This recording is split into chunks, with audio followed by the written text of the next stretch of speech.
This is Siberia, a place whose name strikes a chill chord of dread.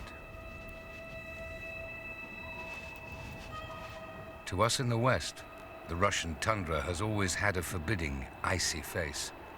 Now, for the first time, we can discover the hidden tapestry of animal life that is woven into the very ice itself.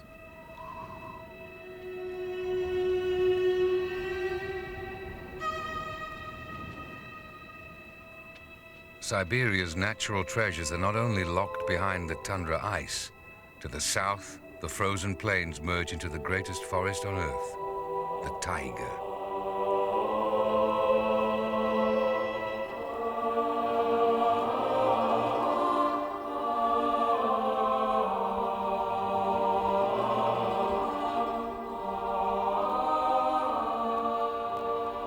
The Soviet Union covers 1/6 of the world's land surface. Its sheer size has had a profound influence on the climate. Nearly 2/3 of the country are covered by tundra and taiga forest.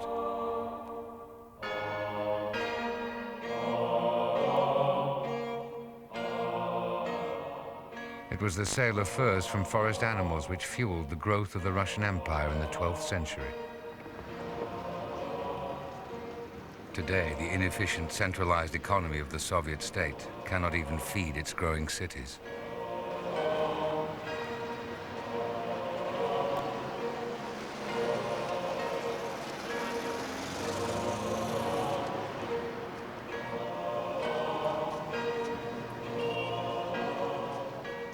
Under communism, grandiose 5-year plans assumed that the Soviet Union's natural resources were limitless and could be exploited indefinitely.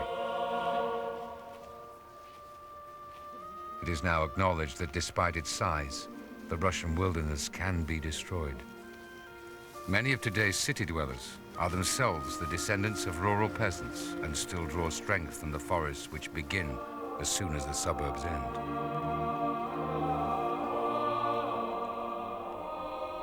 Twice the size of the Amazon rainforest, the taiga produces thousands of tons of berries, honey, birch juice, and herbal medicines.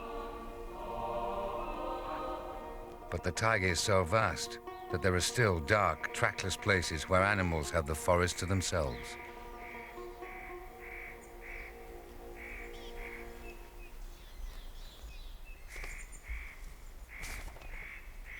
In autumn, the silence is broken by the shrill cries of nutcrackers as they search for cedar cones and insects. They cache seeds for the winter, hiding them beneath moss. In hard winters, squirrels often benefit from the nutcrackers' hidden stores. Hazel grouse feed on the many berries which carpet the forest floor.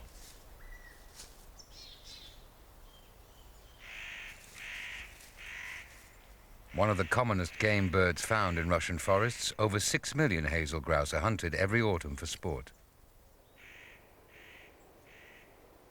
At dusk, the tiny birch mouse emerges to feed on insects or berries.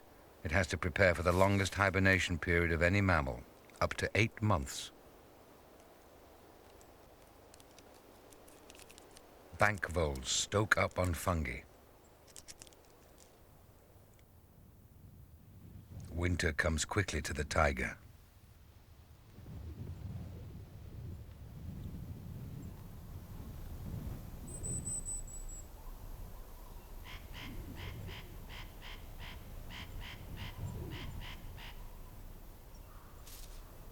Great grey owls plunge onto voles and shrews which they are able to hear moving about beneath the newly fallen snow.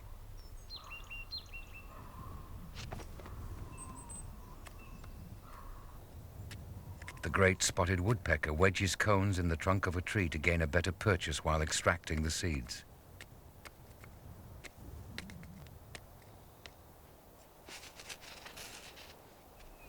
The largest animal in the taiga forest, the elk, was almost exterminated by hunters by the start of the 20th century.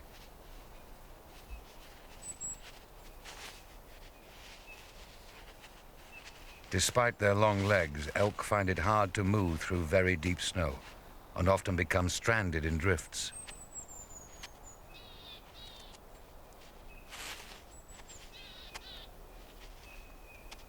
In winter, they stay in parts of the forest with dense undergrowth, feeding on resinous pine needles and bark, which most other animals find unpalatable.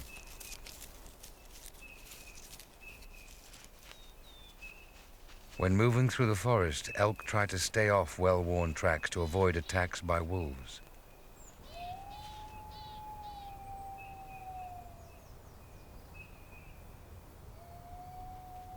Nearly half the calves born each year will fall victim to wolves or bears. The Russians have always perceived the wolf as an enemy, a predator which appears suddenly through the gloom to attack cattle and sheep. In the 1950s, nearly 30,000 wolves were killed every year. Though hunting pressures have eased, there is still a bounty on every wolf's head.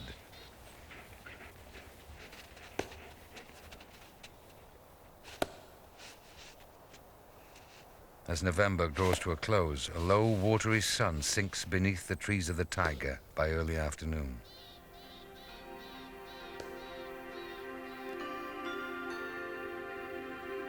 "2,000 miles to the north, the sinking sun ushers in the long polar night.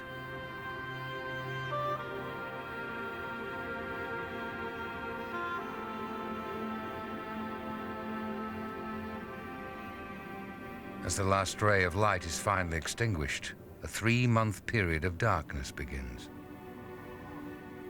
Temperatures fall to -60, and fierce winds drive particles of ice and snow before them, each grain a tiny blade cutting everything in its path. Only the eerie light of the aurora borealis, the northern lights, illuminates this cold inferno.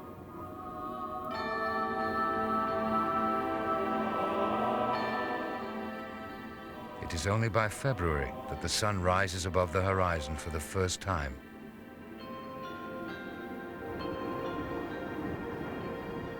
By March, there are 8 hours of daylight. On the Arctic coast, the female polar bear leaves the cramped den which has been home to her and her cubs for the last 5 months. For the first few days, she will dig out vegetation from beneath the snow, before moving onto the sea ice that lies only 10 miles away.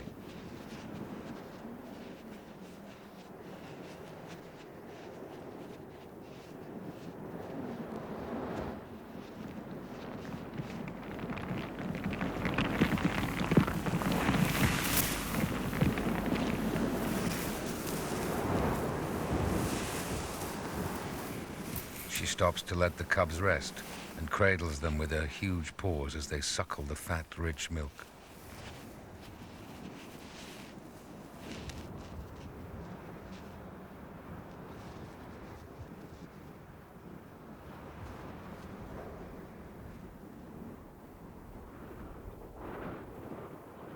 Further to the south, the wide wastes of the tundra are also awakening.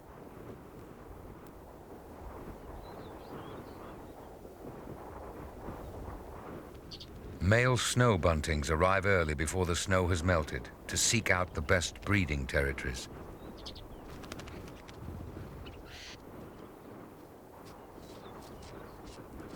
The only food available to them so early in the year are sparse seeds scattered by the wind.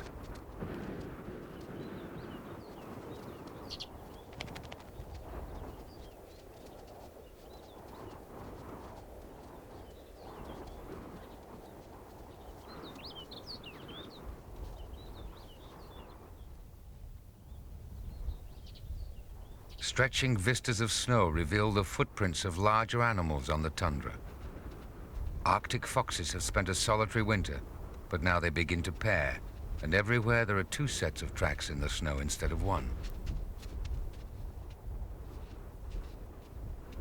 Throughout the winter, the foxes roamed from taiga forest to the sea ice. In March, they returned to re-establish their dens and hunting territories on the tundra.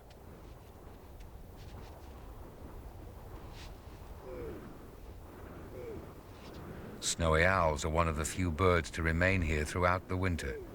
Now they too search for a suitable nest site. The Arctic fox's white winter coat ensures that it is better insulated against the cold than any other mammal, a fact which has led to its undoing. Every winter, hunters set traps for Arctic foxes. These luxury furs are exported, but less exotic fur clothing is still essential to people living in northern parts of the country.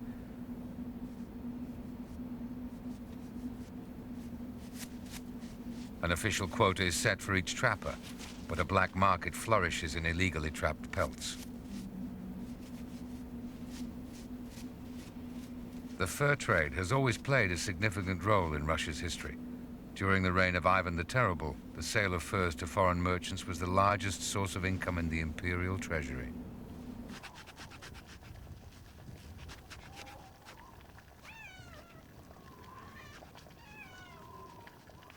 Fur trapping has always been a lonely way of life. Even now, the hunter's only link with civilization is the plane which comes at the end of winter to take the pelts to Norilsk.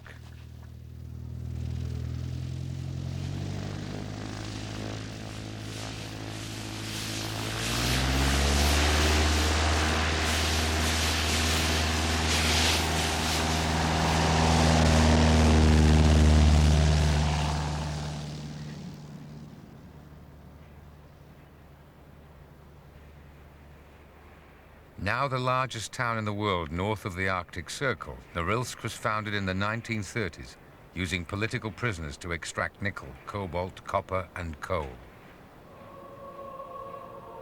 The Norilsk smelting complex emits 2.5 million tons of sulfur dioxide a year, the same as the whole of Canada.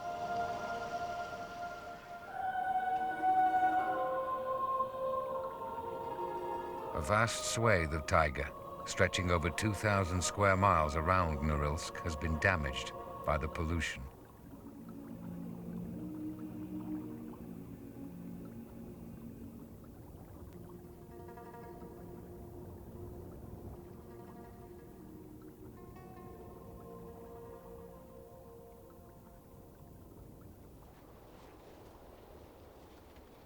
Ironically, the conquest of the Siberian tundra was only possible because the Russians learned from the native peoples who had always lived there.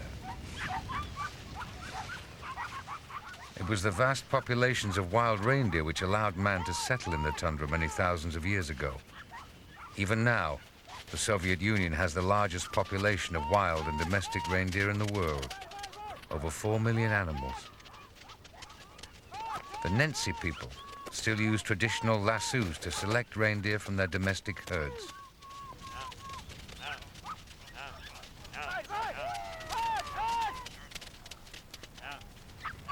Under old clan traditions, each family owned 1,000 reindeer which provided all their needs.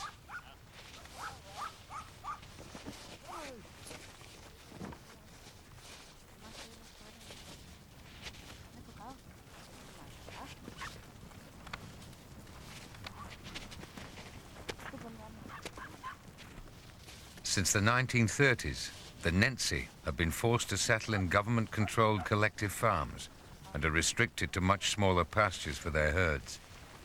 There are now believed to be about 30,000 Nentsi living on the tundra today.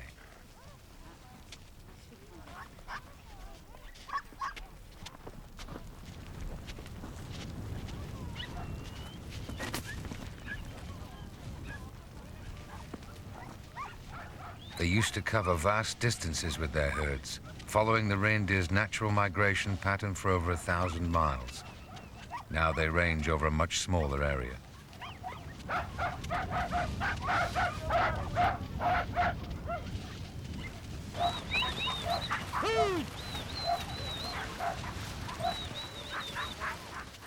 In the winter, ballocks, portable huts made of reindeer skin, are pulled by large teams of reindeer.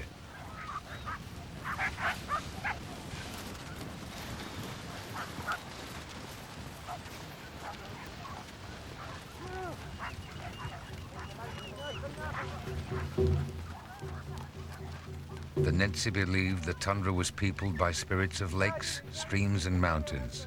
Shamans, or holy men, spoke to the spirits by means of a reindeer skin drum.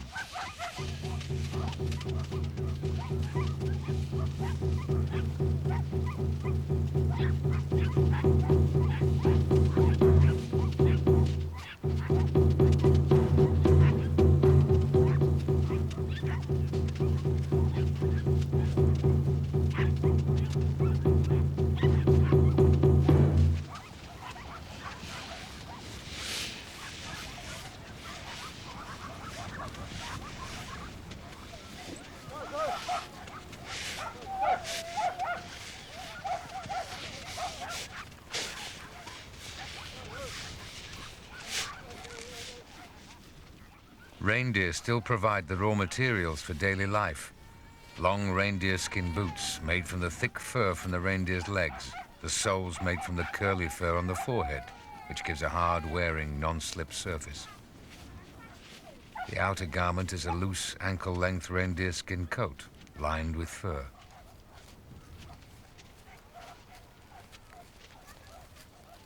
Reindeer meat is usually eaten boiled, though it is sometimes eaten raw or preserved by smoking. Up to 250,000 tons of reindeer meat from collective farms are sold every year to northern cities in the Soviet Union. In winter, the reindeer can smell lichens and green grass roots buried beneath the snow. They spend hours every day digging with the sharp edges of their splayed front hooves.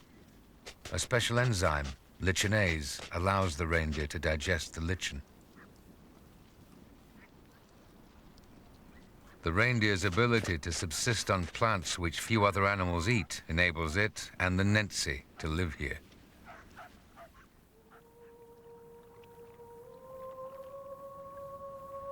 Spring comes suddenly to the Russian tundra.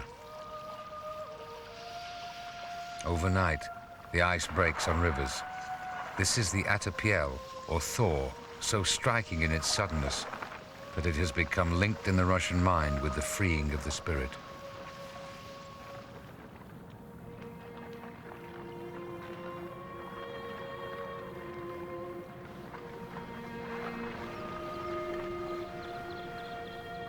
The floodwaters disturb one animal which has stayed in its fastness beneath the snow throughout the winter.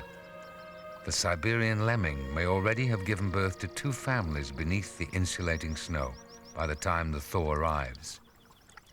Lemmings can swim. As meltwater penetrates their burrows, they are forced to make a dash for the dry land.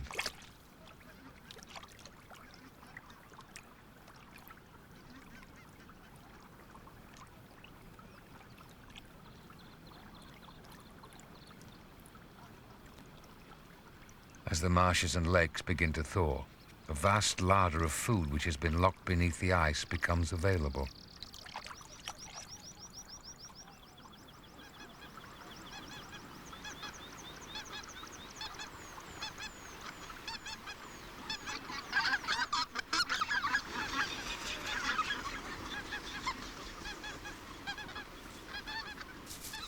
White-fronted geese are the first to arrive, the advance guard of an enormous influx of birds which migrate thousands of miles to breed on the tundra every summer. The silent spring has become a rude awakening, a tumult of calls as everywhere birds court, establish territories, and mate.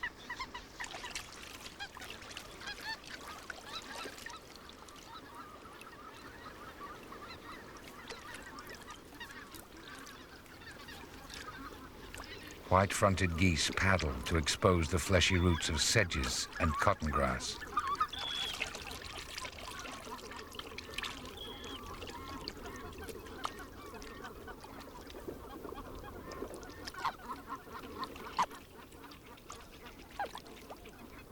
Nearly all the red-breasted geese in the world breed on the Russian tundra. They have to squeeze their entire breeding cycle into only 70 or 80 days. The birds mate as soon as they arrive.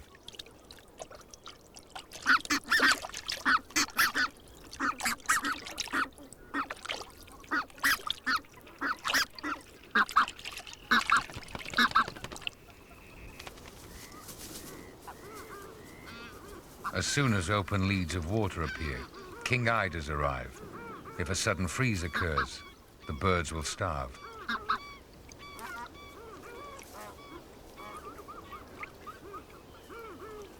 Male king eiders who have found a mate threaten rival males with chin-lifting displays.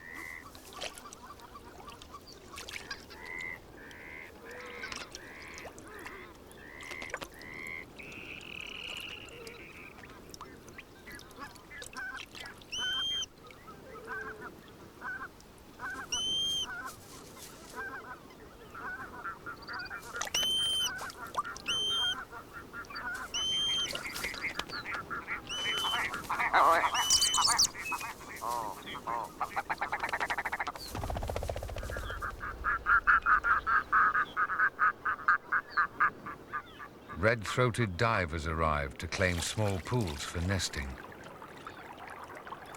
If an intruder appears on a pool that is already occupied, the resident pair display to him, making it clear that this is their territory.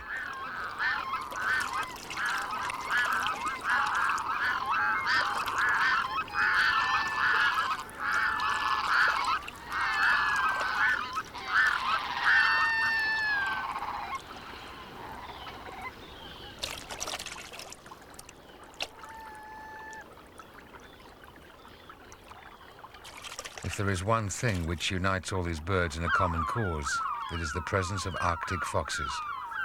Every nesting bird has devised its own strategy for avoiding the fox's attentions. They will take eggs, young chicks, or even adults if they get the chance. Already the fox's white coat is being replaced by thinner brown fur, blending with the emerging browns of the tundra.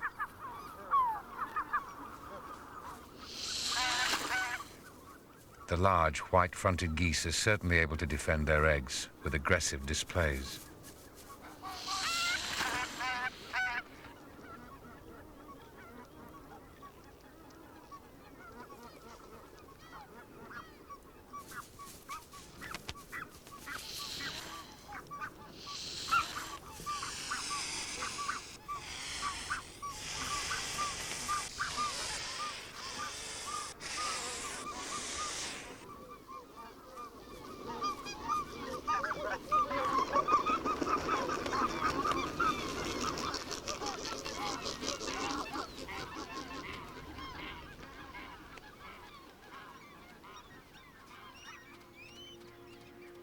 The vixen makes her way back to the den and the waiting cubs.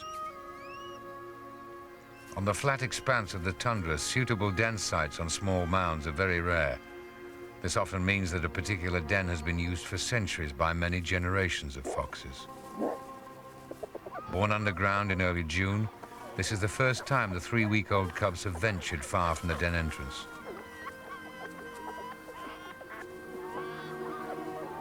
They are born into a fickle world, where sudden snow blizzards descend without warning, even in June. The fox's food supply is even more unpredictable. If there are not enough lemmings to go round this year, most of the cubs will die.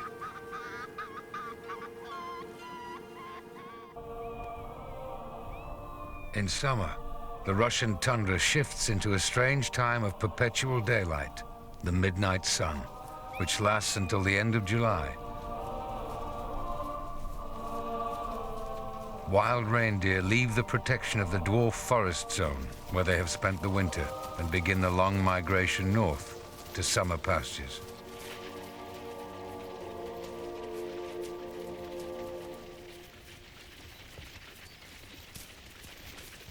They are always on the move. Females give birth almost on the hoof, and the calves are able to run with the rest of the herd a couple of days later. Small groups of females with calves lead the way, followed by mature stags. They graze on the tender new leaves of dwarf willow and other shrubs.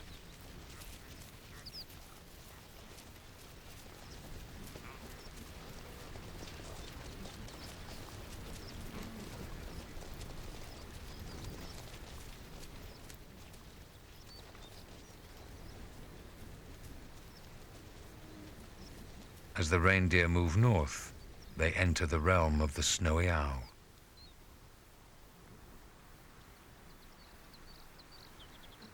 Nearly all snowy owl nests are on hillocks because these catch the sun first, melting the snow. They also give the owls a commanding view of the tundra. The chicks are beginning to hatch. The 5 eggs were laid at 2-day intervals, so the age difference between the youngest and oldest chicks will be quite large.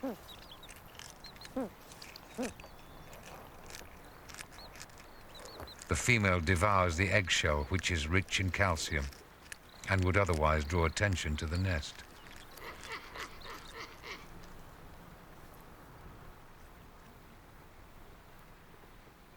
During the first month, only the male hunts.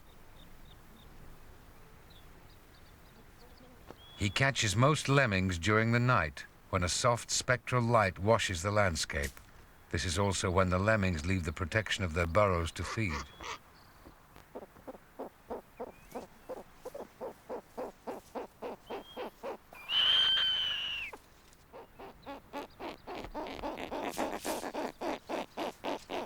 The male never feeds the chicks. He just passes the food over in his beak and leaves.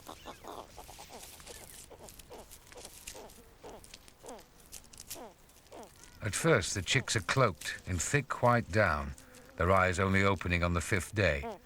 The female broods them almost continuously for the first 3 weeks, and her mate has to provide food for her, as well as the chicks.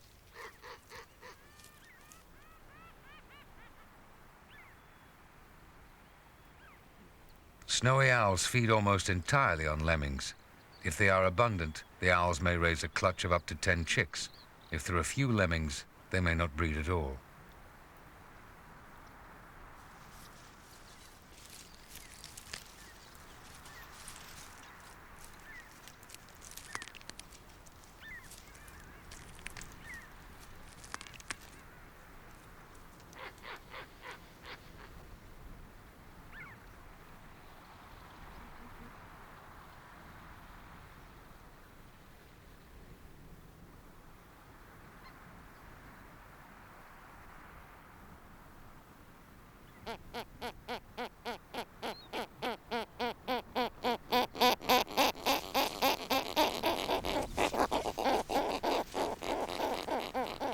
During years when there are plenty of lemmings, the male may bring the female so many that she sometimes refuses to accept any more from him.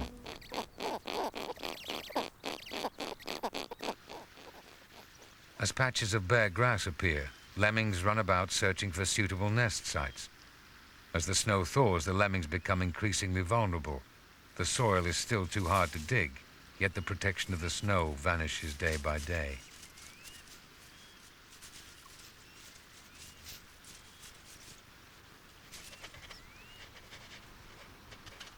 The dog fox takes advantage of these early days of plenty.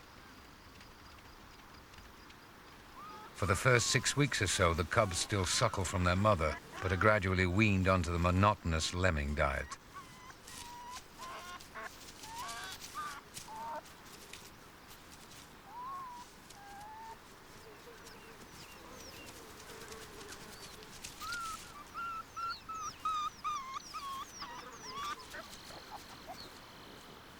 An inquisitive cub tries to make a friendly overture, but loud growls of disapproval from the vixen drive the dog fox away.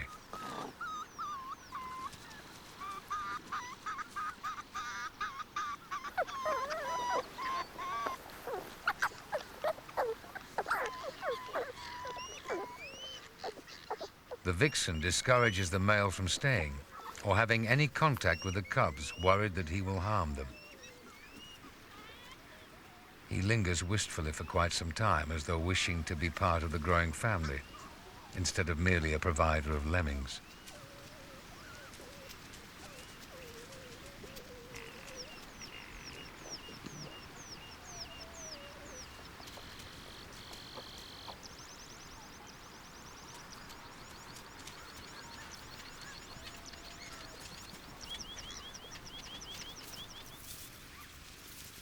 Meanwhile, the unfortunate subject of the fox's attention scuttles about the surface, gathering grasses to line her summer nest.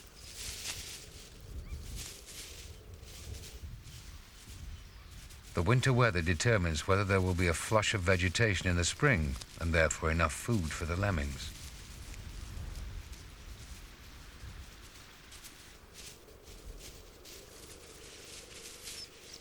By July, nearly every mature female is pregnant.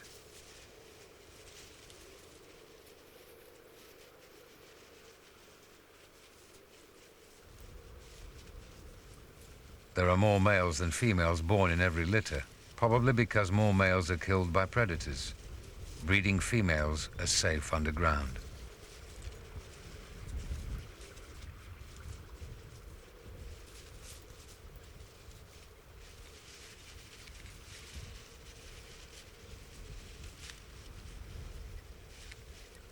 These newly born lemmings will themselves breed within a few weeks.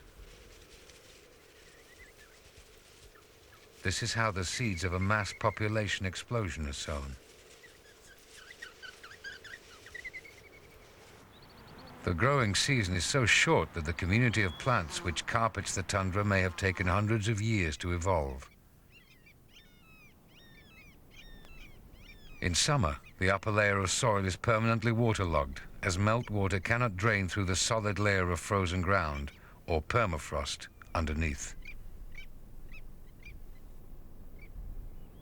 Strikingly regular patterns are created by ice wedges, which may take thousands of years to form.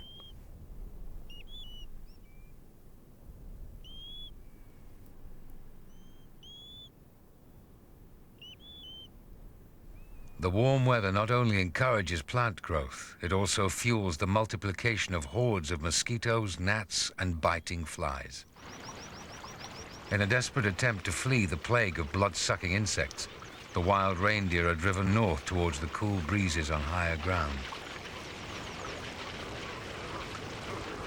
Small herds merge into larger herds as the reindeer follow ancient routes etched into the moss over thousands of years. The broad hooves allow reindeer to swim well. The air is filled with the constant low grunts of mothers trying to keep in contact with their calves.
The extermination of natural predators such as wolves has allowed the wild reindeer population to grow unchecked, increasing the risk that such vast numbers will trample and overgraze the delicate winter pastures. The solution has been to cull up to 60,000 reindeer a year at river crossings on the return migration in the autumn. There are fears that excessive culling may reduce the average age of the herd, allowing ancient knowledge of traditional migration routes to be lost. The height of the reindeer migration is the time when Arctic foxes are on the lookout for unattended chicks in nests on the ground.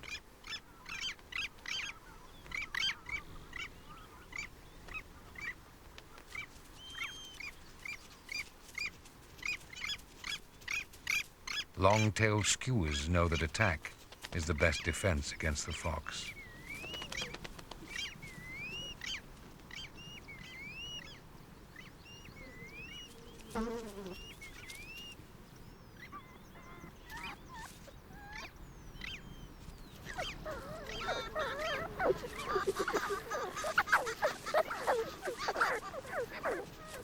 Now the size of small kittens, the cubs have grown, and so have their appetites.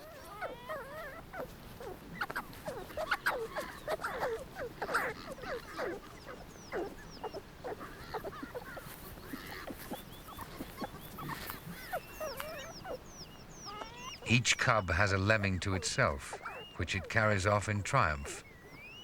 It's believed that every fox eats 6 lemmings a day.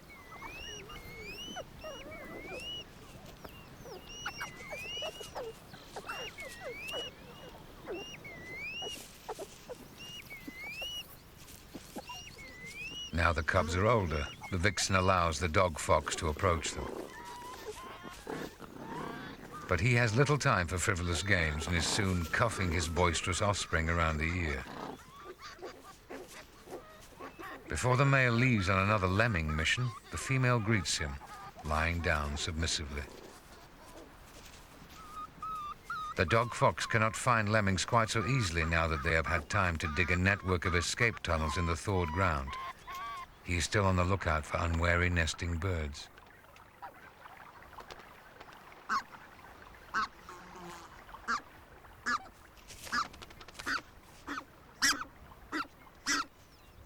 The red-breasted geese are obvious targets. The smallest geese in the whole of Europe and Asia, they are unable to defend their eggs or young against the foxes.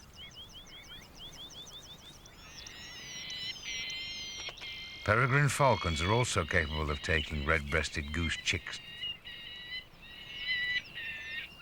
So why does this red-breasted goose risk nesting within yards of the falcon?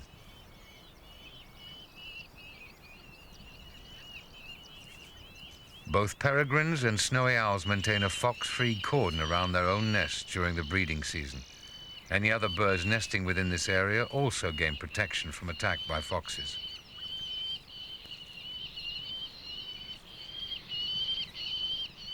This relationship is unique because while they are breeding, the falcons only hunt for food well away from the nest.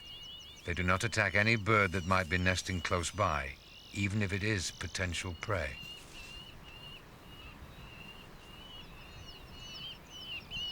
The bond between the geese and peregrines is so strong that any decline in falcon numbers may directly threaten red-breasted geese, the rarest geese in the Arctic.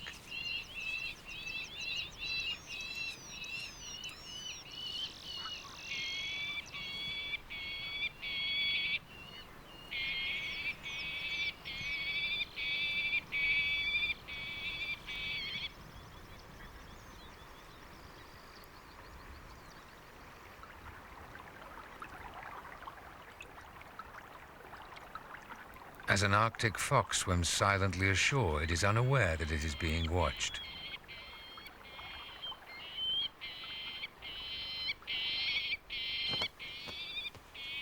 The larger female peregrine is more effective than the male in maintaining a fox-free zone.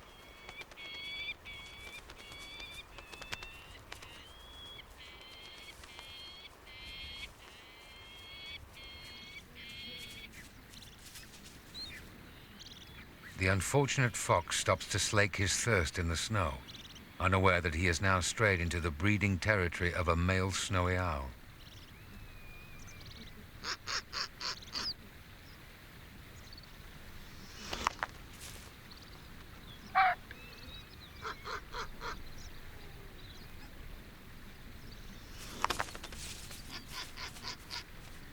Snowy owls can kill Arctic foxes by diving repeatedly at them with beak and talons.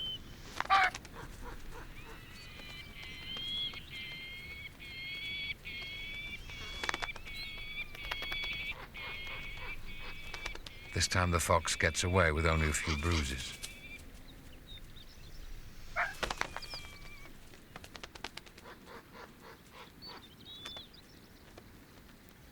The owl continues his search for lemmings. The demands from the nest are growing even more insistent.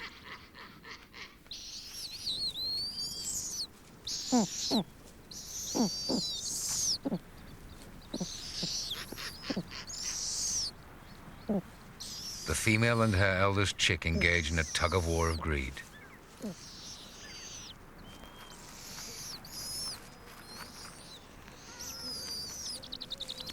If this was a poor lemming year, it is unlikely that all the owlets would have survived. But this year, there are plenty to go around, and even the youngest will probably pull through.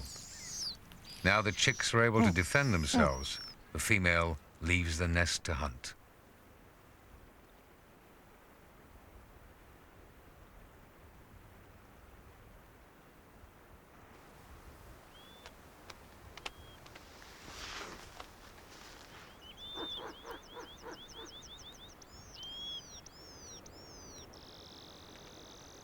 Red-breasted geese have nested close to the snowy owls to gain the same protection they received from the peregrine falcon.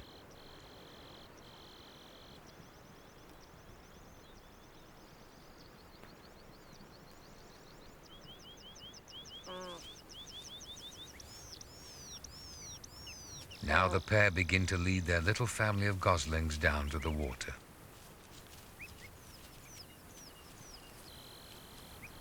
Red-breasted geese rely on good timing for success. They must lay their eggs so that they coincide exactly with the peregrine or owl breeding period. There are dire consequences if they leave it too late.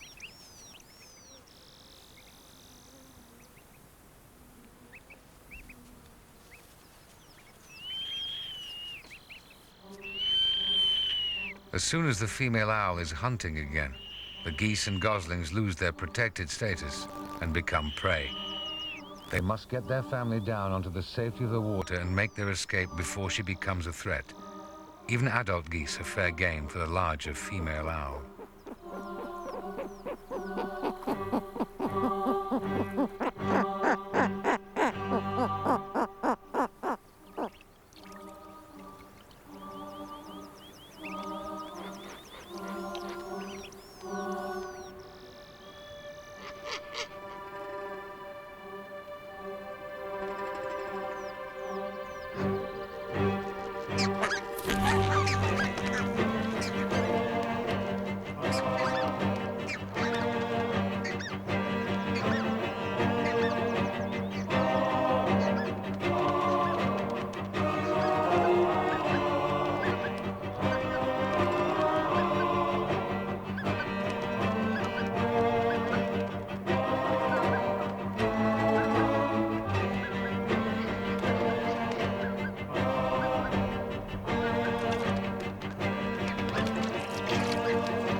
Now the male owl sees a chance to grab the unprotected goslings. The geese make a desperate attempt to protect their young, but the male has got there before them.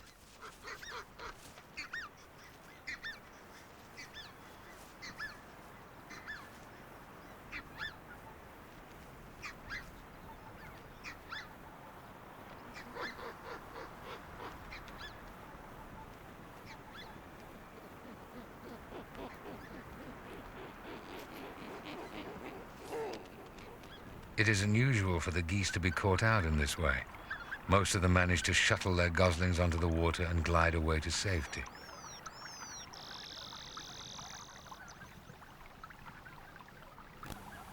The upper layer of soil has now thawed completely, but permafrost 1,000 feet deep hasn't thawed since the last ice age.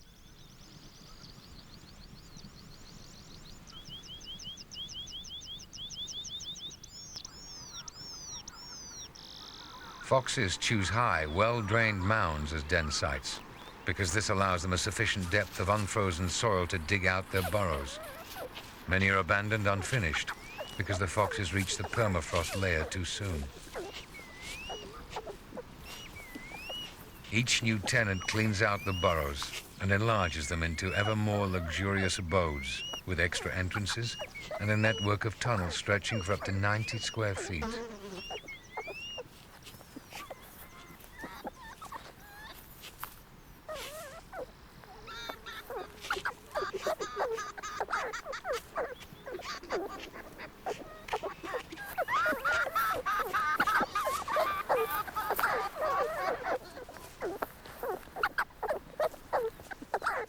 Generations of foxes have enriched the soil around the den, and lush vegetation has taken hold.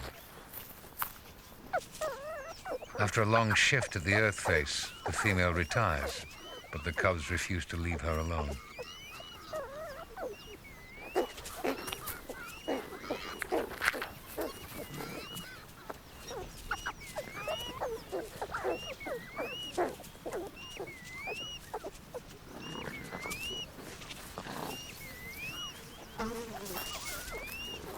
The male emerges from another tunnel entrance and is soon besieged by the cubs.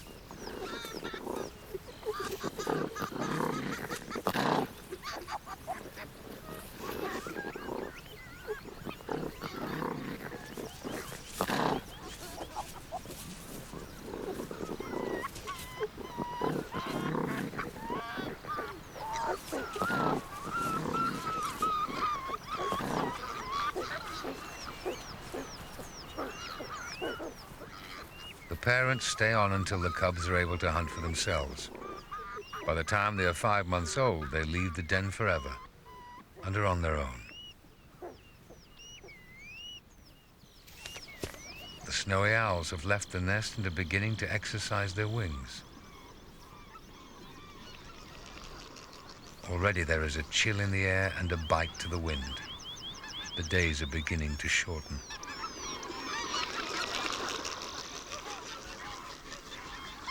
The white-fronted geese are on the move.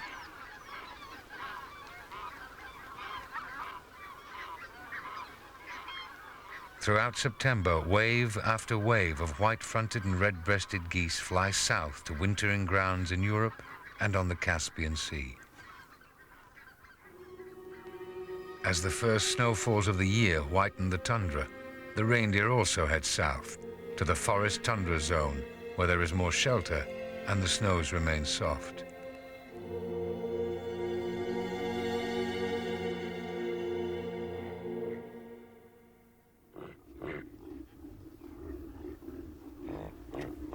The stags have been building up their body weight throughout the summer in readiness for the rut. Mature bulls bellow and compete for the right to mate.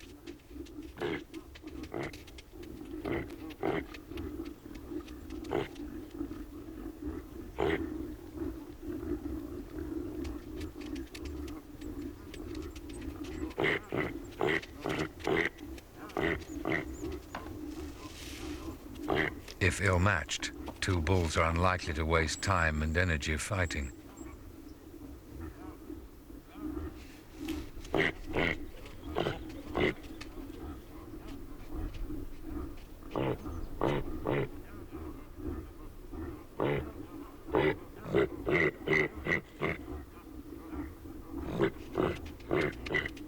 If two bulls of equal stature compete for dominance, then they will lock antlers.